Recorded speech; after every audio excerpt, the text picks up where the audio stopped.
Dr. Tersia Oosthuizen.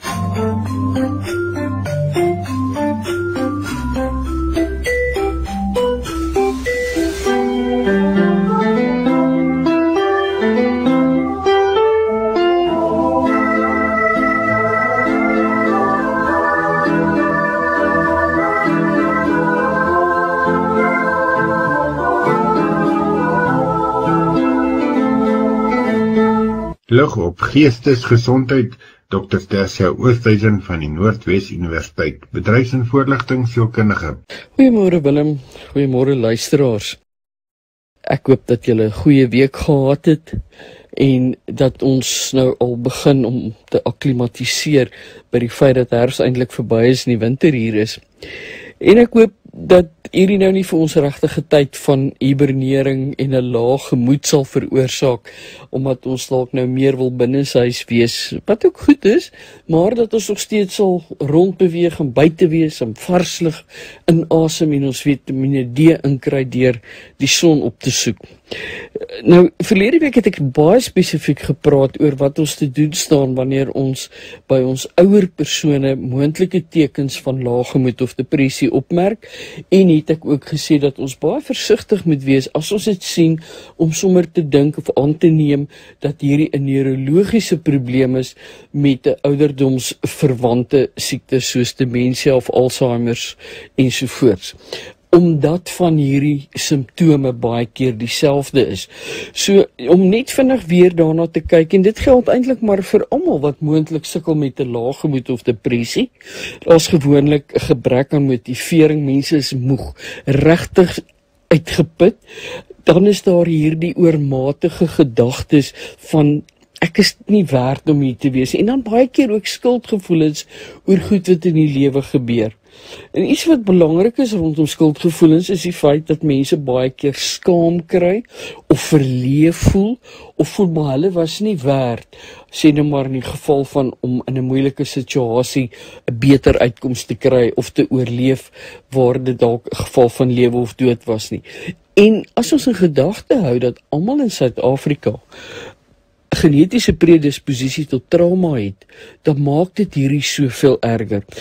My grootste, ek wil amper sê, behoefte wat ek wil hê ons mooi na moet kyk by ons ouer mense wat ek onder ons aandag weer wil bring en hou, is dat ons fisiese aandag, fisiese betrokkenheid met ons ouer persone sal hê. Dit beteken ja, ek kan bel, ek kan 'n boodskap stuur, maar dat ek werklik by daardie persoon sal uitkom, dat ek van aangesig tot aangesig met hierdie persoon sal kuier, of dat ek geleenthede skep waar ons kan saam kuier.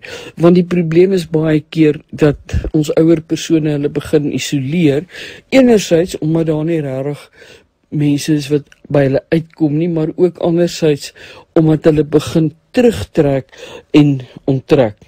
En dan natuurlik, soos ek ook genoem het verlede week, dat selfsorg, selfhygiëne begin agteruitgang. Daar's ook hierdie gevoelens van geïrriteerdheid, klein goedjies wat ons vies maak. Ons sukkel om besluite te neem, en ek dink hier moet ons ook in gedagte hou dat dit as gevolg van hierdie sukkel om 'n regte besluit te neem, want onthou, gaan baie spanning hiermee gepaard. Ek voel of ek nie helder kan dink nie, is my kognitiewe prosesering van inligting en wat gedoen moet word, raak ook stadiger. So daarom kan ons sien, ons kan baie makliker na 'n ander rigting gaan as om bloot te dink, maar hierdie mag dalk depressie wees. Slaap is een van die aspekte wat baie van ons ouer persone mee sukkel. Hulle sukkel met slapeloosheid, of hulle gaan slaap vroeg en dan word hulle weer vroeg wakker, want dit was dalk al 'n roetine vir baie jare. En die besef van maar kan eintlik 'n bietjie later slaap is nie regtig daar nie, en dan begin hulle dit afskeep. Hulle slaap in die middag, waarmee daar inherent nie 'n probleem is nie, maar dan slaap hulle dalk langer, wat weer in die nag hulle slaappatroon beïnvloed. Ek dink iets wat ons baie keer ook miskyk, en dit is by enige een, veral waar ons kyk na meer ernstige depressie, is dat dit letterlik vir ons voel ons liggaam raak te swaar om aan die gang te kom en te beweeg. Het is letterlik asof ons voete sleep. Ek onthou, kliënte sal byvoorbeeld vir ons iets sê soos, joh, het voel of ek my voete nie kan optel nie, of ek my bene nie kan optel, en voel of hier so swaar ding oor my hang waarvan ek nie kan ontsla raak nie. Iets anders wat aansluit by hierdie moontlike gevoel van ek is nie regtig die moeite werd nie, of dalk skuldgevoelens of wat ook al, is 'n baie sterk sensitiwiteit ten opsigte van verwerping. Daarom in ons hantering van persone waar ons hierdie sien, en veral ons ouer persone, gesels met begrip, met deernis, wees empaties, reik uit, nie om te veroordeel, te raas, te beklei en die proses te vererger deur negatiewe uitsprake nie.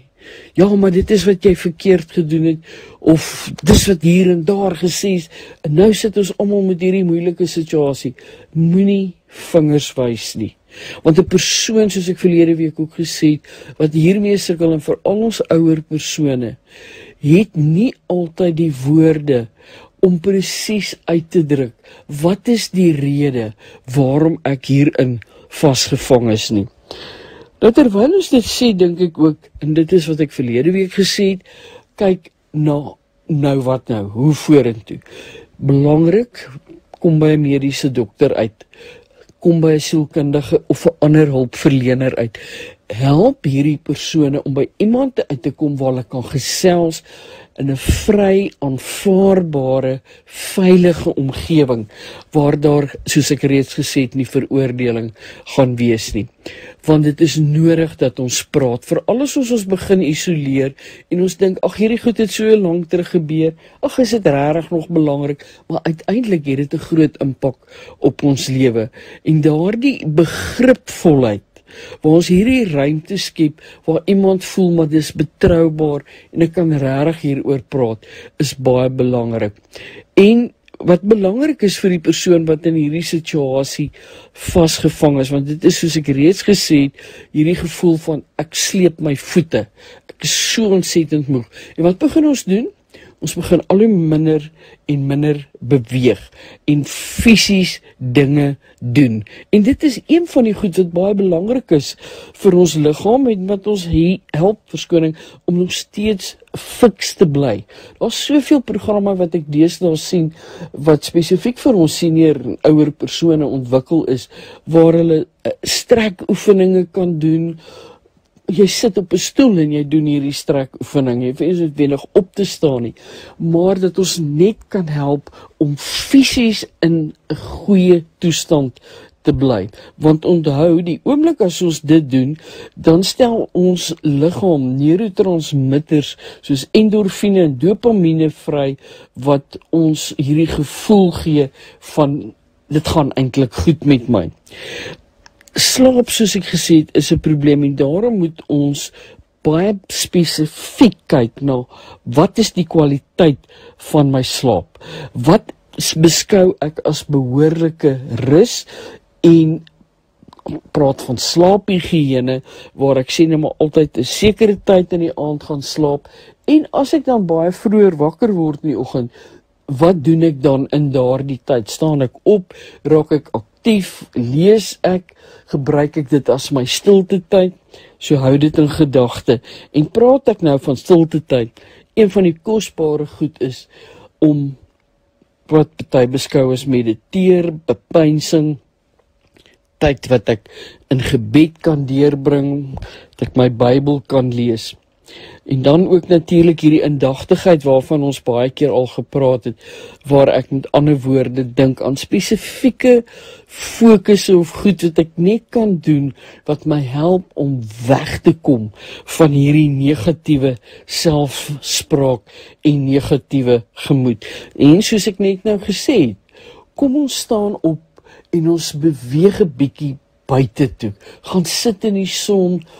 Ja, moet ons dikker aantrek omdat dit nou winter word, maar net daardie buite wees, daardie lekker diep asemhaal en vars lug, baie belangrik. En dan ons ondersteuningssisteme. bou ondersteuningssisteme in vir ons ouer persone, waar ons seker is dat hulle ook gehoor en raak gesien word, en waarvan ons as die kinders of die versorgers van hierdie persone die belangrikste rol speel. Baie dankie Tersia. Ons luister binnekort verder na Dr. Tersia Oosthuizen.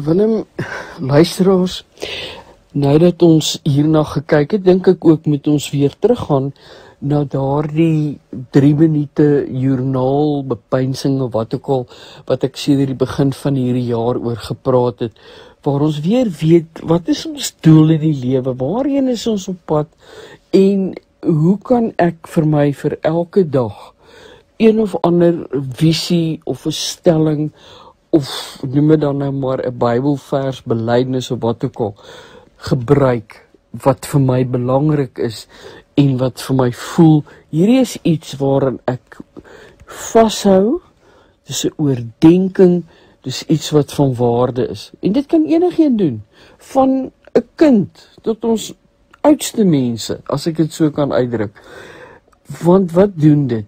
Dit help my dan ook om te sê, goed, daar's sekere goed wat in my lewe gebeur, as ek hierdie tyd hieraan afstaan, wat my gedagtes oop en helder maak, want dit help my uiteindelik ook om dinge raak te sien, waarvoor ek kan dankbaar wees. En ons het meer as een keer al gesien, dit is oor en oor bewys, dat 'n ingesteldheid van dankbaarheid, my nie net meer optimisties maak nie, maar dat dit my ook beter laat voel.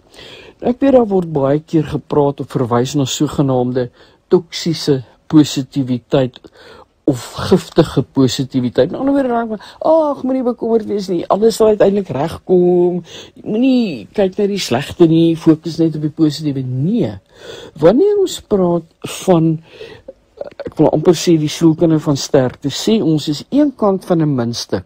Aan die ander kant van die muntstuk is nog steeds die pyn, die hartseer, die diepte van goed wat ons so intens moedeloos kan maak.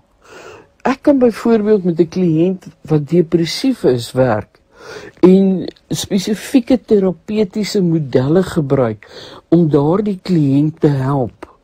Maar terselfdertyd kan ek na die sielkunde van sterktes te beweeg en sê, goed, jy is nou in 'n baie moeilike posisie waar jy voel, jy sien nie, daar's iets wat jou enigstens gaan laat voel dat hier 'n uitkoms is nie, maar het jy al in die verlede sulke situasies of 'n krisissituasie beleef waar jy iets moes doen om dit te oorkom? Soos 'n ma een keer vir my gesê, terwyl haar kinders klein was en sy partykeer so ontsettend moeg was, dat sy nie geweet het hoe gaan sy daarmee cope nie. Het sy byvoorbeeld sekere goed gedoen, om dan nou byvoorbeeld partykeer saam met haar kinders kort momente in die dag te slaap, net om daardie bietjie meer energie te kry. So met ander woorde, ons altyd iets wat ons doen, wat die veerkragtigheid veroorsaak, wat beteken, ek is nog steeds hier vandag, ek leef nog steeds, ek het nog steeds kans om vorentoe te beweeg, al ervaar ek die negatiewe. So met ander woorde, aan die ander kant van die muntstuk mag my depressie en my lae gemoed wees, maar daar's die keersy van die muntstuk wat vir my sê, maar ek het al moeilike situasies soos hierdie, of soortgelyk beleef, en ek het sekere sterktes wat my hier kan uitlig. So ek wil dit baie duidelik stel, dat die oomblik wanneer ons praat oor die sielkunde van sterktes, party noem dit positiewe sielkunde, praat ons daaroor met die begrip van almal van ons het nog steeds, soos Jung gesê, die skadukant, die hartseerkant, die moeilike kant, die kant wat ons deur beproewings gaan, maar aan die ander kant is daar ook dit waarmee ons die lewe tot dusver kon aanpak en tot hier kon oorleef vandag. Nou, wanneer ons so oorweldig voel, dit is dan baie keer 'n geval van dat ons nie noodwendig depressief is of dat dit 'n major-depressiewe diagnose gaan beteken nie. Maar ons voel net, hier is goed wat gebeur. Het gebeur te vinnig op mekaar, het gebeur te veel. Ek weet nie wat moet ek hiermee doen nie. Ek ervaar hierdie spanning. Ek kom agter dit geef my hoofpyn. Ek haal vinnig asem. Ek is net nie op 'n lekker plek nie. Dinge wat ons oorweldig, gaan onmiddellik vir ons na 'n negatiewe punt toe vat van ek kan nie, dis te veel, hou op, as ek dit so kan verduidelik. So wat doen ons? In die eerste plek, om net in beheer van my liggaam te kom, is dit belangrik dat ons kyk en fokus op ons asemhaling. Ek kan dit nie genoeg beklemtoon nie. Nou wanneer ons gaan kyk na die literatuur en navorsing, daar's verskillende maniere om hierdie asemhalingstegnieke te doen. Een van die maklike maniere is gewoon om ons asem in te trek vir 4 tellings, dit 4 tellings te hou en dan uit te blaas vir 4 tellings. So ek asem in deur my neus, ek hou hierdie asem op vir 4 tellings dan, en ek blaas dit saggies deur my mond uit. Nie soos in 'n vreeslike sug nie, maar 'n geleidelike blaas ek dit uit. Ek wil self so ver gaan om te sê dat daar persone is wat sê dat ek, wanneer ek inasem, my voorstel, ek asem vrede en goedheid in. En in die proses wat ek dit inhou, sê ek vir myself, as ek nou my asem gaan verder weer uitblaas, dan blaas ek al hierdie vrees en spanning uit my uit, sodat ek met elke asemteug wat die vrede inbring, dit die spanning kan verlig. Ja, dit is ook so dat daar persone sê, wanneer ek dit op 'n geestelike manier doen, dan asem ek die goedheid van die Godheid in, en sy genesing, sy alles oorheersende liefde, en ek asem al hierdie goed, wat vir my so negatief in my lewe is, en wat vir my voel, ek gaan dit nie meer maak nie, asem ek uit, en ek raak daarvan ontslae. Dan is dit nodig, die oomblik wanneer ek baie oorweldig voel, en ek het dit van tevore genoem, en ek dink is belangrik, gaan sit rustig, maak daardie koppie tee, of koppie koffie, die ritueel van die water wat gekook word, die tee of die koffie wat in die koppie of in die beker gegooi word, die melk, of hoe ek dit ook al doen, en as die water gekook het, om die water daarby te voeg, om het te roer, in daardie klein momentiële ritueeltjies wat ek rondom dit uitvoer, begin ek al klaar om te defokus. En dan rustig, en die klem hier is rustig, te gaan sit en hierdie tee of koffie te drink. Ons moet maar hier bietjie dalk wegbly van die glas wyn af, maar in daardie proses skep ek vir my 'n basiese, ek wil die woord gebruik, ek raak die aarde aan. En hoekom ek dit so uitdruk, in Engels praat ons van grounding, maar dis asof ek daardie ruspunt, wat ten spyte van hierdie oorweldiging nog in my is, kan raaktas en kan bereik. Daar is ook iets wat ons vir onsself moet sê, en dit is, wees bedag op wat ek dink en hoe ek dink, want voordat ek na hierdie katastrofiese, alles oorweldigende gedagtes begin gaan van, goed werk nooit uit nie, dit is net eenvoudig alles te veel, dat ek kan stop en mooi dink wat ek dink, en vir myself kan sê, nee, kom ons breek hierdie totaal oorweldigende ding, in kleiner stappies op, en ons kyk mooi, wat alles ingesluit, by dit wat my so oorweldig, en hanteer dit stuk vir stuk vir stuk, beginnende deur my liggaam kalm te kry, deur te fokus op hoe ek dink, en by daai punt uit te kom, wat ek werklik kan voel. Ek kan iets doen, 'n klein ritueeltjie, wat my beter laat voel.